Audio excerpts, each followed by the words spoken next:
ಎಲ್ರಿಗೂ ನಮಸ್ಕಾರ. ನಾನು ನಿಮ್ಮ ಸಂಚಾರಿ ಕನ್ನಡತಿ ಮನೀಷಾ ಬಿಗೌಡ ಮಾತಾಡ್ತಿರೋದು. ಆ್ಯಂಡ್ ಇದು ನನ್ನ ಯೂಟ್ಯೂಬ್ ವ್ಲಾಗ್ ಆಗಿದೆ. ಸೊ ತುಂಬ ದಿನಗಳ ನಂತರ ಈ ಒಂದು ವಿಡಿಯೋನ ಮಾಡ್ತಿದ್ದೀನಿ. ಕಾರಣಾಂತರಗಳಿಂದ ವಿಡಿಯೋ ಮಾಡಲಿಕ್ಕೆ ಆಗಿರಲಿಲ್ಲ. ಸೊ ಆ್ಯಂಡ್ ಇವಾಗ ನಾನು ವಿಡಿಯೋ ಮಾಡಿ ನಿಮ್ಮ ಮುಂದೆ ಬಂದಿದ್ದೀನಿ. ಸೊ ನಾನಿವತ್ತು ಎಲ್ಲಿದ್ದೀನಿ ಗೊತ್ತಾ? ಶ್ರೀ ಪ್ರತ್ಯಂಗಿರಾ ದೇವಿ ದೇವಸ್ಥಾನ, ಶಿವಮೊಗ್ಗ ಏರ್ಪೋರ್ಟ್ ಹತ್ರನೇ ಇದೆ ಈ ಒಂದು ದೇವಸ್ಥಾನ. ಈ ದೇವಸ್ಥಾನದ ವಿಶೇಷತೆನ ನಾನು ನಿಮಗೆಲ್ಲ ತಿಳಿಸ್ಕೊಡ್ತೀನಿ. ಬನ್ನಿ ಹೋಗೋಣ. ಪಾರ್ಕಿಂಗಿಗೆ ಇಷ್ಟೊಂದೆಲ್ಲ ಜಾಗ ಇದೆ. ಸೊ ಈ ಒಂದು ಪ್ಲೇಸ್ಗೆ ಬೇರೆ ಬೇರೆ ಜಿಲ್ಲೆಗಳಿಂದ, ತುಂಬ ದೂರದ ಊರುಗಳಿಂದ ಎಲ್ಲ ಬರ್ತಾರೆ. ಯಾಕೆ ಗೊತ್ತಾ? ಅವರ ಕಷ್ಟನ ಪರಿಹಾರ ಮಾಡ್ಕೊಳ್ಳೋದಕ್ಕೆ. ಹೌದು, ನೀವು ಕೇಳಿಸ್ಕೊಂಡಿದ್ದು ಕರೆಕ್ಟಾಗಿದೆ. ಈ ಒಂದು ದೇವಸ್ಥಾನಕ್ಕೆ ಸುಮಾರು ದೂರದ ಊರಿಂದ ಎಲ್ಲ ಭಕ್ತಾದಿಗಳು ಬರ್ತಾರೆ. ವಿಶೇಷತೆ ಏನು ಗೊತ್ತಾ?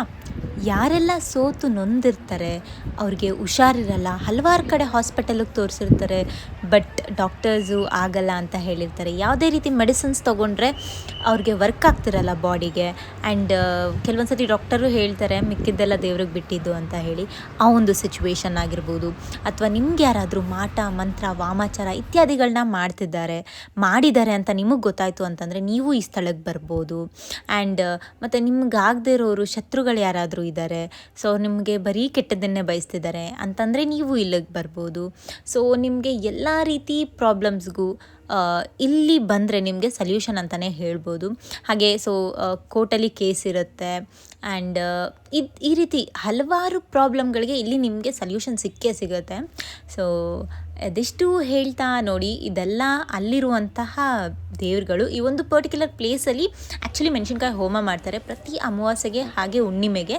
ಸೊ ನೀವು ನೋಡ್ತಿರ್ಬೋದು ಅಷ್ಟಲಕ್ಷ್ಮಿಯರಿದ್ದಾರೆ ಅಲ್ಲಿ. ಆ್ಯಂಡ್ ಕೆಳಗಡೆ ಸುಮಾರು ಜನ ಕೂತ್ಕೊಂಡು ಹೋಮ ಮಾಡ್ತಿದ್ದಾರೆ ಇದೇ ರೀತಿ. ಸೊ ಅಲ್ಲಿ ನಿಮಗೆ ಈ ಒಂದು ಪ್ಲೇಸ್ ಆ್ಯಕ್ಚುಲಿ ನಾನೇನು ತೋರಿಸ್ತಿದ್ದೀನಿ ಅಲ್ಲ, ಈ ಒಂದು ಪ್ಲೇಸಲ್ಲಿ ಹೋಮನ ನಡೆಸ್ತಾರೆ. ಆ ಹೋಮಕ್ಕೆ ಮೆಣಸಿನ್ಕಾಯಿನ ಹಾಕ್ತಾರೆ. ಸೊ ಇಲ್ಲಿನ ವಿಶೇಷತೆ ಅದೇ. ಹಾಗೆ ಈ ಒಂದು ಮರನ ನೋಡ್ಬೋದು, ಸ್ವಲ್ಪ ಭಯಂಕರವಾಗಿದೆ. ಬಟ್ ಇಲ್ಲಿ ಬೊಂಬೆಗಳನ್ನ ಕಟ್ಟಿದ್ದಾರೆ. ಎಂತಕ್ಕೆ ಅಂತ ಹೇಳಿ ನಾನು ನಿಮಗೆ ಮತ್ತೆ ಹೇಳ್ತೀನಿ. ಸೊ ಅಲ್ಲಿರೋ ಅಂಥವ್ರನ್ನ ಮಾತಾಡಿದೆ, ಅವ್ರು ಏನು ಹೇಳಿದ್ರು ಕೇಳೋಣ. ಬನ್ನಿ ಕೇಳೋಣ. ನಮಸ್ತೆ ಸರ್. ನಮಸ್ತೆ. ನಿಮ್ಮ ಹೆಸರು? ರಾಜೇಂದ್ರ ಅಂತ. ರಾಜೇಂದ್ರ. ಓಕೆ. ಸೊ ಈ ದೇವಿ ದೇವಸ್ಥಾನದ ಬಗ್ಗೆ ಹೇಳ್ಬೇಕಂದ್ರೆ ಪವರ್ಫುಲ್ ದೇವರು. ನಾವೇನು ಅನ್ಕೊಂತೀವಿ ಅದು 5 ವಾರದಲ್ಲಿ ಆಗುತ್ತೆ. ಮೆಣಸಿನ್ಕಾಯಿ ಹೋಮಕ್ಕೆ ಹಾಕ್ತಾರೆ. ಅದೇ ವಿಶೇಷತೆ ಈ ಮೆಣಸಿನ್ಕಾಯಿ. ಈ ಒಣ ಮೆಣಸಿನ್ಕಾಯಿ ಹೋಮಕ್ಕೆ ಕೊಡೋದೇ ವಿಶೇಷತೆ. ಭಕ್ತರಿಗೆಲ್ಲ ಒಳ್ಳೇದಾಗುತ್ತೆ. ಎಷ್ಟು ವರ್ಷದಿಂದ ಇದೆ? 10 ವರ್ಷದಿಂದ ಇದೆ. 10 ವರ್ಷದಿಂದ ಇದೆ. Thank you sir. Thank you. ಅಮ್ಮ ನಮಸ್ತೆ. ಹೆಂಗಿದೆ ವ್ಯಾಪಾರ? ವ್ಯಾಪಾರ ಜೋರು. ಓಕೆ. ಪ್ರತಿ ದಿವಸ ದೇವಸ್ಥಾನ ಓಪನ್ ಇರುತ್ತಾ? ಪ್ರತಿ ದಿವಸ ಇರ್ತೀವಿ. ಓಕೆ. ಭಾನುವಾರ ವಿಶೇಷ ಪೂಜೆ ಅಂತ ಹೇಳ್ತಾರೆ. ಆ ವಿಶೇಷ ಪೂಜೆ ಹೆಂಗ್ ಮಾಡ್ತಾರೆ ಅಮ್ಮ? ಏನಾದ್ರು ಅದು ಹೆಂಗೆ ಅಂದರೆ ಏನಾರ ಮಾಟ ಮಂತ್ರ ಮಾಡಿದರೆ ತಡೆ ಹೊಡೆಯೋಕೆ ಹೇಳ್ತಾರೆ, ಗೊಂಬೆ ಕಟ್ಟಕ್ಕೆ ಹೇಳ್ತಾರೆ, ಆಮೇಲೆ ಖಾರ ರುಬ್ಬಚ್ಚಕ್ಕೆ ಹೇಳ್ತಾರೆ, ಅದು ಹೇಳ್ತಾರೆ. ಕೇಳಿಸ್ಕೊಂಡ್ರಿ ಅಲ್ವಾ? ಅಲ್ಲಿ ಪ್ರತಿದಿನ ಹೂವು ಮೆಣಸಿನ್ಕಾಯಿ ಮಾರೋರು ಈ ಒಂದು ಮಾತನ್ನ ಹೇಳಿದ್ದು. ಹೌದು. ಸೊ ಅಲ್ಲಿ ನಿಮಗೆ ಮೆಣಸಿನ್ಕಾಯಿ ಹೋಮ ಅಂತ ಹೇಳಿ ಮಾಡ್ತಾರೆ ಪ್ರತಿ ಅಮಾವಾಸ್ಯೆ ಹುಣ್ಣಿಮೆಗೆ. ಯಾವುದೇ ರೀತಿ ಘಾಟ್ ಬರಲ್ಲ. ಸೊ ಎಷ್ಟೇ ಮೆಣಸಿನ್ಕಾಯಿ ಹಾಕಿದ್ರೂ ಘಾಟ್ ಬರಲ್ಲ. ಸೊ ಮತ್ತು ಇನ್ನೊಂದೇನೆಂದರೆ ಅದೇ ನಿಮಗೆ ವಾಮಾಚಾರ ಮಾಟ ಮಂತ್ರ ಇದೆಲ್ಲ ಮಾಡಿಸಿದ್ದಾರೆ ಅಂತ ಹೇಳಿದ್ರೆ ಗುರುಜಿ ಹತ್ರ ಹೋಗಿ ಕೇಳಿ, ಅವರು ತಡೆ ಹೊಡ್ಲಿಕ್ಕೆ ಕೇಳ್ತಾರೆ. ಸೊ ಅದನ್ನು ಅಲ್ಲಿ ಮಾಡ್ತಾರೆ. ಆ್ಯಂಡ್ ಇನ್ನೊಂದು ಬೊಂಬೆ ಕಟ್ಟಿ ಬೀಗ ಹಾಕೋದಕ್ಕೆ ಹೇಳ್ತಾರೆ. ಸೊ ಇದು ಅಲ್ಲಿನ ಸ್ಪೆಷಾಲಿಟಿ ಅಂತ ಹೇಳಿದ್ರೆ ತಪ್ಪಾಗಲ್ಲ. ಸೊ ನೋಡಿ, ತುಂಬ ಅಂದರೆ ತುಂಬ ರಶ್ ಇತ್ತು. ಫೈನಲಿ ಹೋಗಿ ತಾಯಿ ದರ್ಶನ ಮಾಡ್ಕೊಂಡ್ವಿ ಇಷ್ಟು ಜನದ ಮಧ್ಯೆ. ಎಲ್ಲಿ ಇರೋ ಸುತ್ತಮುತ್ತ ಊರುಗಳಿಂದ ಅಲ್ದಿರ ತುಂಬ ಬೇರೆ ಬೇರೆ ಡಿಸ್ಟ್ರಿಕ್ಕಿಂದ ಎಲ್ಲ ಬರ್ತಾರೆ ಇಲ್ಲಿ ಜನಗಳು.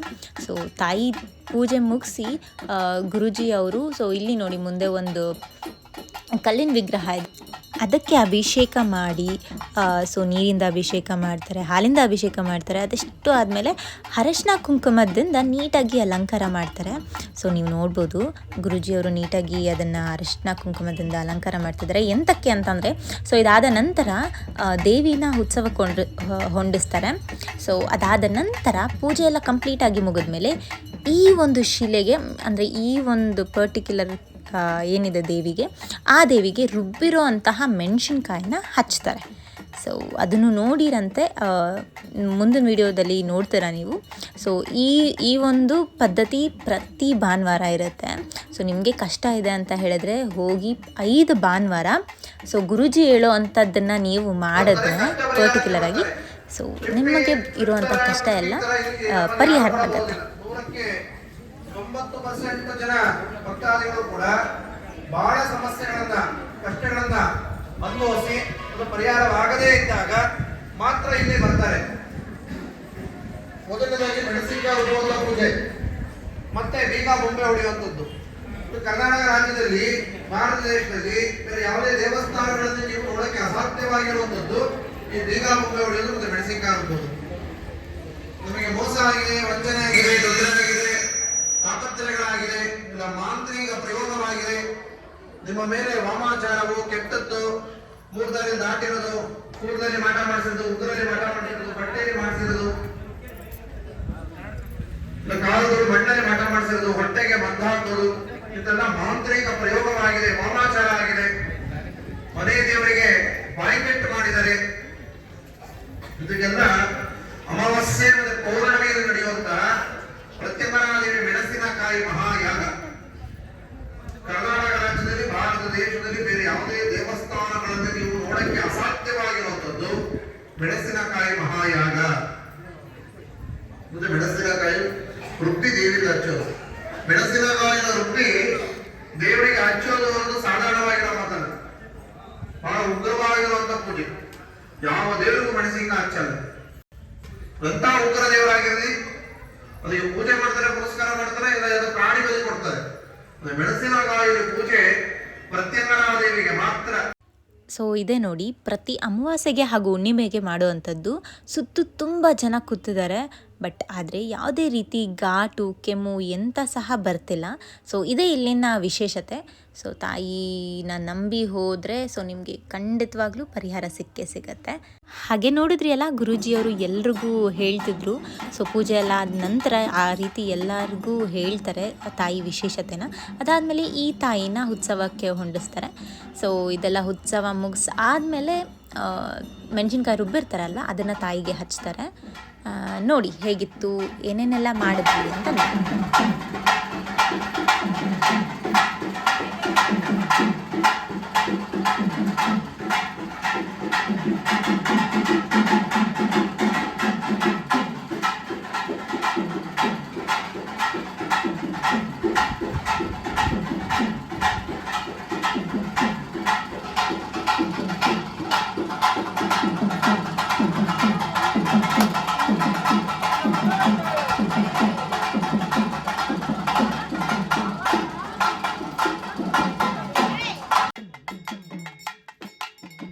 ಆಗಲೇ ಈ ಪ್ಲೇಸ್ನ ತೋರಿಸಿದೆ, ಇಲ್ಲಿ ಬೊಂಬೆ ಕಟ್ಟಿ ಬೀಗ ಹಾಕ್ತಾರೆ ಅಂತ ಹೇಳಿದೆ.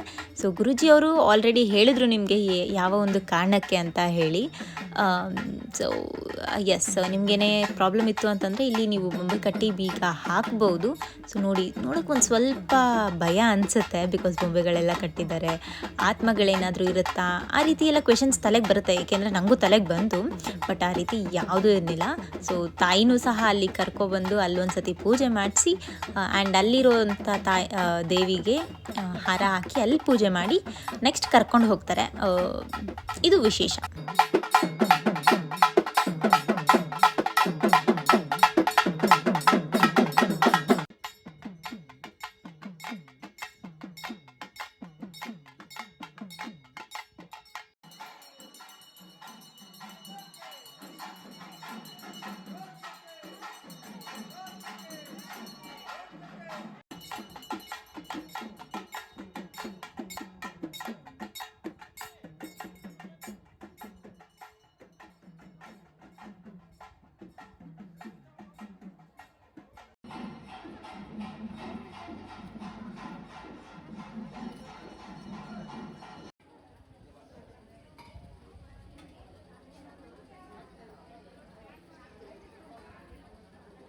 ಕರ್ನಾಟಕ ರಾಜ್ಯದಲ್ಲಿ ಬೇರೆ ಎಲ್ಲೂ ಇಲ್ಲ. ಏಕೈಕವಾಗಿರುವಂಥ ದೇವಾಲಯ ಸಿಂಹದ ಮುಖವನ್ನು ಶ್ರೀ ದೇಹವನ್ನು ಧಾರಣೆ ಮಾಡಿರುವಂಥ ದೇವಿಗೆ ಮಹಾಪ್ರತ್ಯಂಗರಾದೇವಿ ಅಂತ ಹೇಳ್ತಾರೆ. ಪ್ರತ್ಯಂಗರಾದೇವಿ ಆರಾಧನೆ, ಪ್ರತ್ಯಂಗರಾದೇವಿ ಉಪಾಸನೆ ಬಹಳ ವಿರಳ. ವೇದ ಮಂತ್ರಗಳಲ್ಲಿ ಅಥರ್ವಣ ವೇದದಲ್ಲಿ ಉಲ್ಲೇಖ ಇರುತ್ತೆ. ಮಹಾಶಕ್ತಿ ದೇವತೆ.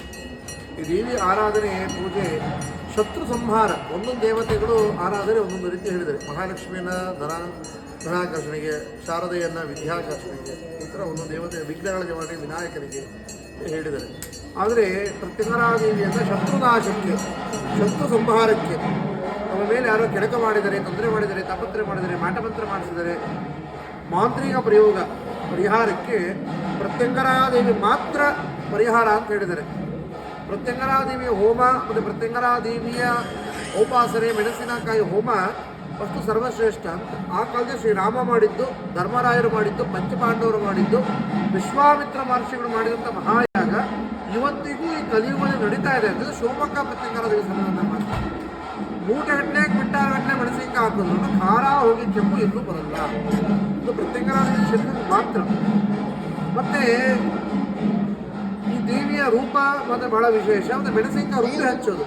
ನಿಮ್ಮ ಹತ್ರ ಹಣ ಇಸ್ಕೊಂಡು ಕೊಡ್ತಾ ಇಲ್ಲ, ಮೋಸ ಮಾಡಿದ್ದಾರೆ, ಜೊತೆಗೆ ಅಂತ ಬೆನ್ನಿಗೆ ಚೂರಿ ಹಾಕಿದ್ದಾರೆ, ಇಲ್ಲ ನಮ್ಮ ಪರಸ್ಪರ ವಿಚಾರ ತೊಗೊಂಡು ಬೇರೆಯವ್ರ ಹತ್ರ ಹೇಳಿ ಬ್ಯಾಕ್ಮೇಲ್ ಮಾಡ್ತಾ ಇದ್ದಾರೆ, ಇಲ್ಲ ಮೊದಲು ಚೆಕ್ ಇರಲ್ಲ, ಸೈನ್ ಇರಲ್ಲ, ಇಸ್ಕೊಂಡೇ ಇಲ್ಲ ಅಂತಾರೆ, ಆಡಿದ ಮಾತು ಆಡೇ ಇಲ್ಲ ಅಂತಾರೆ, ಇಲ್ಲ ನಮ್ಮ ಮೇಲೆ ಯಾವಾಗಲೂ ನೆಗೆಟಿವ್ ಮಾಡ್ತಾರೆ, ನಮ್ಮ ಜಾಗ ಒತ್ತುವರಿ ಮಾಡಿರ್ತಾರೆ, ನಮ್ಮ ಮನೆ ಹತ್ರ, ಸೈಟ್ ಹತ್ರ, ಜಮೀನು ಹತ್ರ, ವ್ಯಾಪಾರ ವ್ಯವಹಾರದಲ್ಲಿ, ಬಿಸ್ನೆಸ್ಸಲ್ಲಿ ಒಬ್ಬ ಮನುಷ್ಯ ಏಳಿಗೆ ಆಗೋದನ್ನು ನೋಡಿ ಕಷ್ಟಪಟ್ಟು ಏನೊಂದು ಏಳಿಗೆ ಆಗ್ತಾ ಇರ್ತಾರೆ. ನೀವು ನಿಮ್ಮ ಫೀಲ್ಡಲ್ಲಿ ಏನೊಂದು ಏಳಿಗೆ ಆಗ್ತಾ ಇರ್ತೀರ, ಅದಕ್ಕೆ ನಿಮ್ಮದೇ ಆಗಿರೋದು ಶ್ರಮ ಇರುತ್ತೆ. ನಿಮ್ಮದೇ ಒಂದು ಶ್ರಮ ಇಲ್ಲ ಅಂದರೆ ಮನುಷ್ಯ ಯಾವುದನ್ನು ಏಳಿಗೆ ಆಗೋಕ್ಕಾಗಲ್ಲ. ಅವಾಗ ನೀವೇನೋ ಒಂದು ಶ್ರಮಪಟ್ಟು ಕೆಲಸ ಮಾಡಬೇಕಾದ್ರೆ ಅವನಿಗೆ ಬ್ಯಾಕ್ ಡೋರ್ ಅಂದರೆ ಹಿಂಬಾಗಿಲಿನ ಕೆಲಸ ಅಂದರೆ ಗೊತ್ತಾಗುತ್ತೆ ನಿಮಗೆ. ಅವನು ವಾಮ ಮಾರ್ಗವಾಗಿ ಮೋಸ ವಂಚನೆಯಿಂದ, ಸುಳ್ಳುಗಳಿಂದ ಬ್ಯಾಕ್ ಡೋರ್ ಕೆಲಸಗಳನ್ನ ಮಾಡಿ ಆ ವ್ಯಕ್ತಿ ತುಳಿಯುವಂಥದ್ದು, ಅವನು ಕೆಟ್ಟ ಹೆಸರು ಬರುವಂಥದ್ದು, ಅವ್ನು ಮಾಡುವಂಥ ಕೆಲಸ ಕೈ ಎಡಕದೇ ಇರೋ ವೃತ್ತಿ ವಾಮ ಮಾರ್ಗದಿಂದ ಹಾಳು ಮಾಡುವಂಥದ್ದು. ಅದು ಕಷ್ಟಪಟ್ಟು ಏನೋ ಸರಿ ಮಾಡ್ಕೊಂಡು ಒಬ್ಬ ಮನುಷ್ಯ ಮಾಡ್ತಿರ್ತಾರೆ, ನೀವು ಬ್ಯಾಕ್ ಡೋರಿಂದ ಬಂದು ಅದನ್ನು ಹಾಳು ಮಾಡುವಂಥದ್ದು ಮಾಡ್ತಾ ಇರ್ತಾರೆ. ಯಾಕೆ ಅನ್ನೋ ಪ್ರಶ್ನೆಗೆ ಅವನು ಏಳಿಗೆ ಆಗೋದು ನೋಡಿ ಹೊಟ್ಟೆ ಕಿಚ್ಚು, ಇಲ್ಲ ಇರೋದು ಒಂದು ಅಸೂಯೆ, ದ್ವೇಷ, ಏನೋ ಹಳೇ ದ್ವೇಷ ಇರುತ್ತೆ, ಏನೇನೋ ಒಂದು ಇರುತ್ತೆ. ಆ ಒಂದು ವಿಚಾರಕ್ಕೆ ಅವ್ರಿಗೆ ತೊಂದರೆ ಕೊಡ್ತಾ ಇದ್ದಾರೆ ಅಂದಾಗ ನಾವು ನಮ್ಮ ರಕ್ಷಣೆಗೆ ಈ ಪ್ರತ್ಯಂಗರಾದೇವಿಯನ್ನು ಆರಾಧನೆ ಮಾಡೋದ್ರಿಂದ, ಪ್ರತ್ಯಂಗರಾದೇವಿ ಹೋಮದಲ್ಲಿ ಭಾಗವಹಿಸೋದ್ರಿಂದ ಆ ದೋಷಗಳು ಪರಿಹಾರವಾಗುತ್ತೆ, ಸಮಸ್ಯೆಗಳು ಪರಿಹಾರ ಆಗುತ್ತೆ, ದೇವಿ ನಮಗೆ ರಕ್ಷಣೆ ಕೊಡ್ತಾರೆ. ಇದು ಜಾತಕ, ಕವಡೆ, ನಂಬರು, ವಾಸ್ತು, ಮೈಮೇಲ್ದಿರೋದು ಯಾವುದೂ ಇಲ್ಲ. ಒಂದು ಇನ್ನೊಂದು ಮೂಟೆಗಟ್ಟಲೆ ಮೆಣಸಿನಕಾಗೋದು ಖಾರವಾಗೇ ಬರಲ್ಲ. ನಿಮಗೆ ಲಕ್ಷಾಂತರ ರೂಪಾಯಿ ದುಡ್ಡು ಖರ್ಚು ಮಾಡಬೇಕಾಗಿದ್ದಿಲ್ಲ. 5 ಭಾನುವಾರ, ನೀವು ಅರ್ಥ ಮಾಡ್ಕೋ ವಿಚಾರ ಅಷ್ಟೇ, 5 ಭಾನುವಾರಗಳು ಖಾರವಿದ್ದ ಮೆಣಸಿನಕಾಯಿ ರುಬ್ಬಿ ದೇವಿಗೆ ಹಚ್ಚೋದೇ ನ್ಯಾಯ ತೀರ್ಮಾನ. ಏನು ಲಕ್ಷಾಂತರ ದುಡ್ಡು ಖರ್ಚಿಲ್ಲ, ಒಂದು ಇಡೀ ಮೆಣಸಿನಕಾಯಿ ರುಬ್ಬಿ ದೇವಿಗೆ ಹಚ್ಚಿ ಮುಂದಿನ ಅಮಾವಾಸ್ಯೆ ಒಳಗೆ ಪರಿಣಾಮ ನಿಮಗೆ ಕಂಡು ಮುಂದೆ ಕಾಣುತ್ತೆ. ಏಟಿಗೆ ಎದುರೇಟು ತಪ್ಪಿದಸ್ತನ ಶಿಕ್ಷೆ. ಒಂದು ಇನ್ನೊಂದೇನಪ್ಪ ಅಂದರೆ ಈಗ ಕಂಡ ಕಡೆ ಪ್ರತ್ಯಂಗರಾದೇವಿ ಹೇಳ್ತಾ ಇದ್ದಾರೆ, ಆ ಥರ ಎಲ್ಲ ಇಲ್ಲಿ ಅಷ್ಟು ಶ್ರಮಪಟ್ಟು ಇದೆಲ್ಲ ಪ್ರತ್ಯಂಗರಾದೇವಿ ಸನ್ನಿಧಾನ ಇಷ್ಟು ದೊಡ್ಡದಾಗಿ ಯಾವುದೇ ಒಂದು ಗೌರ್ಮೆಂಟ್ ಫಂಡ್ಸು, ಗ್ರ್ಯಾಂಟ್ಸು, MLA MP ಫಂಡ್ಸ್ಗಳು ಭಕ್ತಾದಿಗಳ ಹತ್ರ ದೇಣಿಗೆಯನ್ನು, ಚಂದ ವಸೂಲಿಯನ್ನು, ದಾನ ಧರ್ಮವನ್ನು ಏನೂ ಇಸ್ಕೊಂಡಲ್ಲೇ ಇದುವರೆಗೆ ತನಕ ಯಾವ ಭಕ್ತದ ₹1 ದುಡ್ಡಿಸ್ಕೊಂಡಿಲ್ಲ, ರಾಜಕಾರಣಿಗಳ ₹1 ದುಡ್ಡಿಸ್ಕೊಂಡಿಲ್ಲ. ಆ ಥರ ಏರ್ಪೋರ್ಟ್ ಎದುರುಗಡೆ ಇಷ್ಟು ಜಾಗದಲ್ಲಿ ಖರೀದಿ ಮಾಡಿ, ದೇವಸ್ಥಾನ ಕಟ್ಟಿ, ನಿರ್ಮಾಣ ಮಾಡಿ, ಫೇಮಸ್ ಮಾಡಿ ಎಲ್ಲ ಮಾಡಿದ ಮೇಲೆ ಈಗ ನಮ್ಮ ಪ್ರತ್ಯಂಗರಾದೇವಿ ಸನ್ನಿಧಾನ ಫೇಮಸ್ ಆದಮೇಲೆ ಕಂಡ ಕಡೆ ಪ್ರತ್ಯಂಗರಾದೇವಿ ಹೆಸರು ಹೇಳ್ತಾರೆ. ಅವರಿಗೆ ಪ್ರತ್ಯಂಗರಾದೇವಿ ಮಂತ್ರ ಹೇಳಕ್ಕೆ ಬರಲ್ಲ, ಹೋಮ ಗೊತ್ತಿಲ್ಲ, ಏನೂ ಗೊತ್ತಿಲ್ಲ, ಯಾವುದೋ ಬೇರೆ ದೇವರು ಇರುತ್ತೆ, ಅಲ್ಲಿ ತಂದು ಪ್ರತ್ಯಂಗರಾದೇವಿ ಇಡ್ತಾರೆ. ಬರೀ ಮೆಣಸಿನಕಾಯಿ ತೋರಿಸ್ಬಿಟ್ಟು ಪ್ರತ್ಯಂಗರಾದೇವಿ ಆಗೋಕ್ಕೆ ಸಾಧ್ಯ ಇಲ್ಲ. ಅಂದರೆ ಅವ್ರ ದೇವರ ಪೂಜೆ ಅದನ್ನು ಬಿಟ್ಬಿಡ್ತಾರೆ. ಅಲ್ಲಿ ನೀವು ಅಬ್ಸರ್ವ್ ಮಾಡಿ ನೋಡಿ, ಬೇರೆ ನೋಡಿರ್ಬೋದು ನೀವು, ಯಾವುದೋ ಬೇರೆ ವೀಡಿಯೋಗಳಲ್ಲೂ ಇರೋದು, ಅಲ್ಲಾಂದ್ರೆ ಬೇರೆ ಅಮ್ಮ ದೇವಿ ಯಾವುದೋ ಬೇರೆ ದೇವರು ಇರುತ್ತೆ, ಆ ದೇವರಿಗೂ ನಮ್ಮ ಪ್ರತ್ಯಂಗರಾದೇವಿಗೂ ಸಂಬಂಧನೇ ಇರಲ್ಲ. ಅಲ್ಲಿ ಈಗ ಪ್ರತ್ಯಂಗರಾದೇವಿ ಟ್ರೆಂಡಿಂಗ್ ಅನ್ನೋದೇ ಫೇಮಸ್ ಆಗಿದೆ. ಫೇಮಸ್ ಮಾಡೋದಕ್ಕೆ ಗುರುಜಿ ಕಷ್ಟಪಟ್ಟಿದ್ದು, ಫೇಮಸ್ ಆದಮೇಲೆ ಅಲ್ಲಿ ಪ್ರತ್ಯಂಗರಾದೇವಿ ಹೆಸರು ಹೇಳ್ತಾರೆ. ಆಯಿತು, ನೀನು ಪ್ರತ್ಯಂಗರಾದೇವಿ ಮಾಡು, ಇಷ್ಟು ವರ್ಷ ಎಲ್ಲೋಗಿದ್ದೆ ಅಂತ ನಾನು ಕೇಳ್ತೀನಿ. ಈಗ ಅವರಿಗೆಲ್ಲ ಈಗ 40 ವರ್ಷ 50 ವರ್ಷ ಏಜ್ ಆಗಿದೆ. ಆ ಏಜಲ್ಲಿ ಅವ್ರಿಗೆ ಯಾವತ್ತೂ ಪ್ರತ್ಯಂಗರಾದೇವಿ ಕಾಣಿಸ್ತೇ ಇಲ್ಲ. ಈ ನನಗೆ ಬಂದಿರೋದಕ್ಕೆ ಕೇಳಿದ್ರೆ ತಲೆಯಲ್ಲಿ ಬುದ್ಧಿ ಬರೋಕ್ಕಿಂತ ಮುಂಚೆನೇ ನಿನ್ನೆ ಮಾಡ್ಕೊಂಡು ಬಂದಿದ್ದು. 9ನೇ ಕ್ಲಾಸಿಂದ ದೇವಸ್ಥಾನ ಕಟ್ಟಿ ದುಡ್ಡು ಮಾಡಬೇಕನ್ನೋದು 9ನೇ ಕ್ಲಾಸಲ್ಲಿ ಏನು ಇರಲಿಲ್ಲ. ಆ ದೇವಿಯೇ ಸುಧಾ ಬಂದಿರೋದ್ರಿಂದ ನಾವು ಮನೆ ದುಡ್ಡು ತಂದಾಕಿ ಹಾಕ್ತೀವಿ, ಅದು ಓಪನ್ ಆಗಿ ಸ್ಟೇಟ್ಮೆಂಟ್ ಕೊಡ್ತೀವಿ, ಯಾರು ದುಡ್ಡು ಇಸ್ಕೊಂಡಿಲ್ಲ ಅಂತ. ಈಗ ಅವರು ಪ್ರತ್ಯಂಗರಾದೇವಿಗಳನ್ನ ಇಟ್ಕೊಂಡು ಬೇರೆ ಎಲ್ಲರೂ ದುಡ್ಡು ಕಲೆಕ್ಟ್ ಮಾಡ್ತಾರೆ, ದೊಡ್ಡ ವಿಗ್ರಹ ಕಟ್ಟಿಸ್ತೀವಿ ಅಂತಾರೆ, ಏನೇನೋ ಅಂತಾರೆ. ಅಂದರೆ ನೀವೊಂದು ಮಾಧ್ಯಮದವರಾಗಿ ನೀವು ಒಂದು ವಿಡಿಯೋ ಮಾಡಿಬಿಟ್ರು ಇದು ನಿಮಗೆ ಒಂದು ಪರ್ಸನಲಾಗಿ ಹೇಳುವಂಥದ್ದು, ಇದು 10 ಜನ ಬರ್ತಾರೆ, ಒಂದು ವಿಡಿಯೋ 10 ಜನ ಬರ್ತಾರೆ ಅಂದ್ಕೊಳ್ಳಿ, ಅವರಿಗೆ ನೀವು ಮೀಡಿಯಾ ಅನ್ನೋದು ಸರಿಯಾದ ದಾರಿಯನ್ನು ತೋರಿಸ್ಬೇಕು. ಎಲ್ಲಿ ಸತ್ಯ ಇದೆ ಅಲ್ಲಿ ಬೆಳಕು ಚೆಲ್ಲುವಂಥ ಕೆಲಸ ಮಾಡೋದು ಮಾಧ್ಯಮ. ಅದು ಮೇನ್ ಮೀಡಿಯಾ ಆಗಿದೆ, ಇಲ್ಲ ಸೋಷಿಯಲ್ ಮೀಡಿಯಾ ಆಗಿದೆ. ಇಲ್ಲಿ ಸತ್ಯ ಇದೆ, ಅಲ್ಲಿ ಬೆಳಕನ್ನು ಚೆಲ್ಲಬೇಕು. ಆ ಬೆಳಕಲ್ಲಿ ಬರುವಂಥ ಜನಗಳು ಒಳ್ಳೆಯದಾಗಬೇಕು. ಒಳ್ಳೇದಾಗೋದಕ್ಕೆ ಆ ಒಂದು ಫಲ ನಿಮಗೂ ಸಿಗುತ್ತೆ. ತಪ್ಪು ದಾರಿಯನ್ನು ತೋರಿಸಿ ತಪ್ಪು ಕಡೆ ಹೋದಾಗ ಅದು ನಾವು ರಾಂಗ್ ಮೆಸೇಜ್ ಕೊಟ್ಟಂಗೆ. ಇದು ದೇವಿ ಉತ್ಸವ, ಪೂಜೆ, ಜನಗಳು, ಅನ್ನಪ್ರಸಾದಗಳಿಗೆ ಎಲ್ಲದೂ ಕೂಡ ಧರ್ಮ ಮಾರ್ಗವಾಗಿ ದುಡ್ಡಿಸ್ಕೊಂಡ್ಬಂದು ಇನ್ನೊಂದು ಮಾಡಿ ಮೈಮೇಲೆ ದೇವ್ರು ಬರುತ್ತೆ, ಜಾತಕ ನೋಡ್ತೀವಿ, ಕವಡೆ ಹಾಕ್ತೀವಿ, ದೇವ್ರು ತಿರುಗ್ತೀವಿ, ದೇವ್ರನ್ನೇ ಉಲ್ಟಾ ತಿರುಗಿಸಿ ಬರೆಸ್ತೀವಿ, ಯಾವುದೂ ಇಲ್ಲ. ಮೈಮೇಲೆ ದೇವ್ರು ಬಂದ್ಬಿಡುತ್ತೆ, ಹೇಳುತ್ತೆ, ಅಂಜನ ಹಾಕ್ಕೊಂಡು ಹೇಳ್ತೀವಿ ಅಂತಾರೆ, ಕವಡೆ ಹಾಕ್ಕೊಂಡು ಹೇಳ್ತೀವಿ, ಯಾವುದೂ ಇಲ್ಲ. ಅದು ಕೋಳಿ ಕುಯ್ಯಿ, ಕುರಿ ಕುಯ್ಯಿ, ಅದು ಇಲ್ಲ. ದೇವಿನ ಯಾರು ನಂಬ್ಕೊಂಬರ್ತಾರೆ ಅವ್ರ ಕಷ್ಟ ಪರಿಹಾರ. ನಿಜವಾಗ್ಲೂ ಒಳ್ಳೆ ತಡಿ ಅಂತ ಅನ್ನೋ ಪ್ರಶ್ನೆಗೆ ಬಂದಿರೋ ಜನಗಳ ಹತ್ರ ಮಾತಾಡಿ ಅವರೇ ಉತ್ತರ ಕೊಡ್ತಾರೆ. ಬೆಳಗ್ಗೆ 6 ಗಂಟೆಯಿಂದ ಕಾಯ್ಕೊಂಡು ಬಂದಿದ್ದೀವಿ. ಯಾಕೆ ಗುರುಜಿನ ಭೇಟಿ ಮಾಡೋದ್ರೆ ಒಳ್ಳೇದಾಗುತ್ತೆ ಅನ್ನೋ ಜನಗಳಲ್ಲೇ ಇದೆ. ಇಷ್ಟು ಜನಗಳಿಗೆ ಒಳ್ಳೇದಾಗ್ತದೆ, ಮತ್ತೆ ಮತ್ತೆ ಜನ ಬರ್ತಾರೆ. ಪ್ರತಿ ವಾರ ಪ್ರತಿ ಅಮಾವಾಸ್ಯೆ ಇದೇ ರೀತಿ ನಡೆಯುತ್ತೆ. ಒಂದು ವಿಚಾರ ಇದು. ನೋಡಿ, ಇದಿಷ್ಟು ಗುರೂಜಿಯವ್ರು ಹೇಳಿದ್ದು. ಹಾಗೆ ಅವರ ಆಶೀರ್ವಾದ ತಗೊಂಡು ಸೊ ಅಲ್ಲಿ ಇದ್ದಂತಹ ಪ್ರಶಸ್ತಿಗಳನ್ನ ನೋಡಿ ನನಗೆ ಕಂಗಾಲಾಯಿತು. ಇದಿಷ್ಟನ್ನು ಗುರೂಜಿಯವ್ರಿಗೆ ಸಿಕ್ಕಿರುವಂತಹ ಪ್ರಶಸ್ತಿ. ಅದಾದಮೇಲೆ ತಮ್ಮನೇಲಿ ನೋಡಿ ತುಂಬ ಜನ ವೆಯ್ಟ್ ಮಾಡ್ತಿದ್ರು, ರೇಷ್ಮಕ್ಕ ಹೆಂಗೆ ಸಿಕ್ಕಿದ್ರು, ಹಾಗೆ ಐಶ್ವರ್ಯ ಅವ್ರು ಹೆಂಗೆ ಸಿಕ್ಕಿದ್ರು ಅಂತ. ಸೊ ಇವರು ಸಹ ದೇವಸ್ಥಾನಕ್ಕೆ ಭೇಟಿ ನೀಡಿದರು. ಹಾಯ್ ಫ್ರೆಂಡ್ಸ್, ಚೆನ್ನಾಗಿದ್ರಲ್ಲವೇ? ನೋಡಿ, ನಾವು ದೇವಸ್ಥಾನ ಸಿಕ್ಕಿದ್ದೀವಿ, ತುಂಬ ಚೆನ್ನಾಗಿ ಕಾಣ್ತಿದೆ. ನನಗೆ ಎಲ್ಲ ವೀಡಿಯೋ ಹಿಡಿದ್ವಿ, ತುಂಬ ಚೆನ್ನಾಗಿ ಕಾಣ್ತು. ಇದು ಯೂಟ್ಯೂಬ್ನ ಮಾಡ್ಕೊಂಡಿದ್ರಿಂದ. ಹೌದಾ? ನಿಮ್ಮದು ಎಲ್ಲರೂ ಪೇಜ್ಗೆ ಲೈಕ್ ಮಾಡಿ, ಶೇರ್ ಮಾಡಿ, ಕಮೆಂಟ್ ಮಾಡಿ, ಬೆಲ್ ಬಟನ್ ಒತ್ತಿ, ಆಮೇಲೆ ಸಬ್ಸ್ಕ್ರೈಬ್ ಮಾಡಿ ಆಯ್ತಾ? ಕ್ಯಾಮ್ರಾಮನ್ನ ಫಾಲೋ ಮಾಡಿ. ಕ್ಯಾಮ್ರಾಮೆನೂ ಇದ್ದಾರೆ, ಅವರು ತುಂಬ ಕಷ್ಟಪಟ್ಟು ಹಿಡಿತವ್ರೆ, ಬಿಸಿಲು ನಿಂತ್ಕೊಂಡು ಅವ್ರಿಗೂ ಫಾಲೋ ಮಾಡಿ. ಧನ್ಯವಾದಗಳು. Thank you.